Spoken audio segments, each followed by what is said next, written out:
This is the Q Club. It's supposed to be 11 golf clubs in one, but does it actually work? Is it actually a legitimate golf club, and could you play a full round of golf with it? Today, we're gonna put it to the test. We're a Pumpkin Ridge Golf Club. We're gonna play 9 holes. We're gonna see if I can break 45. I'm a 10 handicap. We're gonna see if I can break 45 from the forward tees with just one club. If the worst happens, I got a driver and I got a putter, because I gotta say, that feels a little suspect with this, but we're gonna find out. So let's go see if the Q Club's actually a real thing or not. All right, before we get too far into our round using the Q Club, let's talk about first impressions. The biggest surprise I had when I first got my Q Club was this, the carrying case, which first off, I wasn't even expecting it to really have a carrying case. Second, I wasn't expecting it to be so robust. I mean, it's not like it's super fancy or over the top, but considering I wasn't expecting it at all, it was a nice touch. Getting the club out and seeing it for the first time, honestly, like the closest thing I can compare it to is a Wilson Launchpad iron. The Launchpads are like super game improvement clubs, and the whole idea of them is just to help you get the ball up off the ground and make contact. And so the sole on this feels kind of reminiscent of that, which, you know, for the better player, it's not necessarily a great thing, but once you start using this, you'll realize that it actually behaves quite a bit different than those lunge pads. All right, so we're on the first tee. I'm gonna put it in a hybrid mode here. So that's gonna be, there's a stinger, which is a little bit lower, but I don't know if I feel very comfortable as a 10 handicap hitting a stinger on the first tee. So we're gonna go hybrid, and let's see if we can break 45. All right, off to a pretty good start. So great drive, middle of the fairway. We got 140 to the front of the green. We're like 155 to the pin. This would normally be a 7-iron for me. That's kind of my 150 shot. So we're gonna put it on 7-iron and see how it goes.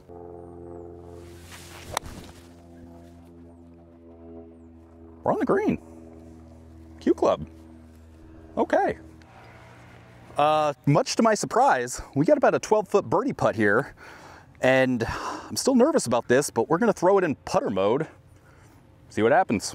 So this is where things do start to feel a little weird. This is obviously longer than a regular putter, so that's where this premium grip kind of feels a little bit better. So that takes a little bit of getting used to.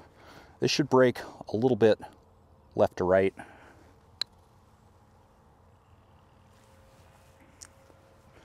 I'm just gonna call this a gimme considering what we're doing here, but didn't even need it. Par. So as you might expect, once I got the club, the first thing I wanted to do was adjust it. And so you'll see there are 6 different adjustment settings on here, which I found kind of odd considering there are supposedly 11 different clubs in this. So here it's got labeled putter, hybrid, 7, 9, sand wedge, lob wedge. But what you don't necessarily know unless you know is that there's settings in between each of those. So if you're looking for an 8-iron, you can put it in between the 7 and the 9. Adjusting it is simple enough. You basically push in, turn to get the adjustment you want. The challenging part about this is getting the exact club you want is a little bit trickier. Because there is not a visible setting for each one, a lot of times I found myself going, is that the 56 or is that the 50? Like, is it? I wasn't sure if I was in that in-between club. So trying to adjust it to figure out, okay, is this a 9-iron or is this a pitching wedge? It's a little tricky. And I imagine the more time you get with it, the easier it becomes. Oh, there it goes 9. There goes sand wedge. So trying to get that one right in between, it's a little bit of a touchy situation.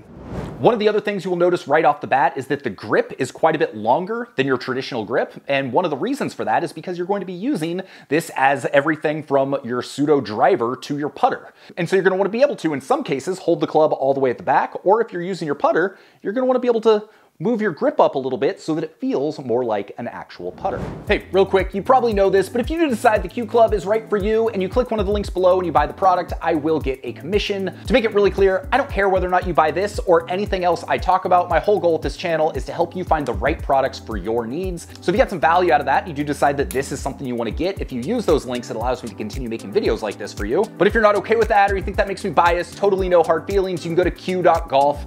That's always weird. When it's not a .com, it's a .golf. Go to q.golf and you can bypass those affiliate links and you can do all your own research for yourself. All right, back to the review. We're gonna talk more about putting in a second. First, let's talk about feel and what it's like to hit these clubs. Now, I'm gonna be lying if I said it was the best feeling club in the world. When you hit it dead on, when you hit it flush, it actually feels pretty good. But if you have a mishit or if you hit it off center, it definitely feels a little hollow. It doesn't feel as forgiving and it doesn't just feel as quality as if you were hitting like a true like forged iron. This feels like a very bulky club. I will say it's definitely heavier than what you would normally use, and it feels like you've got like a giant baseball bat at the end of it. Gonna take a little bit of adjusting to figure out, you know, speed and things like that, but we're on. We got a chance to 2-putt for bogey. That's gonna keep us on pace with our goal of 45. That said, when you did hit it well, all the way through the range, from the stinger, the hybrid, all the way through the irons to the wedges, it generally did have a little bit of pop. I was pretty consistently getting distances with the hybrid, similar to what I would get with my 4-iron in real life. As you saw on my first hole that I played, I hit that drive and was just like, whoa, okay, like this might actually be a thing. And I felt that throughout the 9 holes that we played for this review. I will say it has taken me a little bit of time getting used to using it around the greens. Chipping, pitch shots, wedge shots, that's where I found it to be tricky because I can never fully tell which wedge it's set to. And I also had a little bit of a tough time remembering how many wedge settings there are. And to be clear, there's a 47-degree pitching wedge, there's a 53-degree sand wedge, there's a 58-degree lob wedge, and a 64-degree lob wedge. Most people probably shouldn't even have a 60 degree, so a 64 seems a little over the top. All right, 3 holes in. We are 1 over par. We went par, bogey, par, which I gotta say, that's better than I was expecting. My initial thoughts of the cue. It totally works. It legitimately, like, you can use this for a full round of golf. Does it feel like a good set of like forged irons or even a mediocre set of game improvement irons? Not really. I will say with the hybrid off the tee, it actually feels a lot better than I expected to. I've hit a couple really good shots off the face. With the chip, with the putter, because of the length, it does take a little bit of getting used to, and because it's a heavy club, and you can kind of see, I mean, it's beefy too. You don't get the feel you would get with a dedicated set of irons. That being said, it's not trying to replace your set of clubs. I don't think Q is saying you should use this as the only golf club you ever have. The other big question you're gonna have is, what's it like putting with this thing? And honestly, the first time you set it into putter mode and you grip your club way down and you stand over it, you're like, this feels kind of weird, I'm not sure about this. But as you will see throughout our challenge round, putting actually went better than I expected it to. Did it feel great? Did it feel like you're putting with a Scotty Cameron? No. Is it a little bit odd getting used to the fact you're putting with a 38-inch club that's longer than your traditional putter? Yes. But did I make putts with it? Yeah. Did I have a number of close lag putts? Yeah. Did I shoot a score that I would have been happy with if I was playing with my real clubs? Well, keep watching and you'll find out. But overall, even though it feels weird, it kind of worked. So I think I've kind of adjusted to putting with it, and it's not like it's going to be a Scotty Cameron, but I will say the premium grip I think is an absolute necessity. Because it's a few inches longer, what I found is when you're putting in particular, you really want to, you know, choke it down so that it feels like a putter. Otherwise, it basically feels like you're putting with a hybrid. I think a typical hybrid's like 41 inches long. This is 39, I believe. So it kind of hits that sweet spot where it's going to allow you to still use it like a long iron, but also kind of choke down a little bit and use it as a wedge or a mid iron or whatever it might be. But for the putter in particular, you're gonna wanna go quite a bit lower. A nice feature of this is that you can switch out the shaft. So this came with an 80-gram regular flex shaft, but if you have something you really like and you wanna switch it up, you can just go into any golf shop and do it and put whatever shaft in it that you would prefer. Are you enjoying this? Different kind of video. Are you enjoying it? If so, just hit the thumbs up right now. Okay, cool. Let's get back to it. If that goes in the hole, I don't know if it's the club or the forward tees, but I've got like a career round going right now. Yeah, where I would personally use this is we go on vacation over in Central Oregon a lot. There's like a little par 3 course. I go out in the evening sometimes and play like 6 holes, 9 holes. This would be the perfect club for that, where you're not trying to make a big deal about it. You're not necessarily trying to shoot for score. You're just trying to go as like low maintenance as possible. This club is great. If I can save this for a double bogey, that's honestly not the worst thing that could have happened here.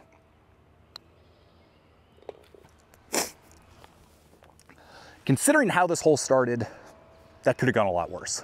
All right, 6 over through 8. We're on the 9th hole. It's a stout par 4. So we still got it in hybrid mode, which honestly has been going further than I expected it to, and I hit it well. So hopefully we can get another one of those here, put ourselves in good position, finish up with a par. Yeah, right where we want to be. All right, I gotta say, because of the weight of this club, what it lacks in touch around like chip shots and short game, it makes up for in the ability to, you know, hit a pretty good T-ball with the hybrid mode and the stinger mode. So I've been pretty consistently hitting it just over 200 off the tee and feel pretty good. I've got 140 into the green right now. And you know, again, playing from the forward tees, that's been nice, but I could probably still get away with playing from the whites and be just fine. Oh yeah, get up there. Got a birdie putt.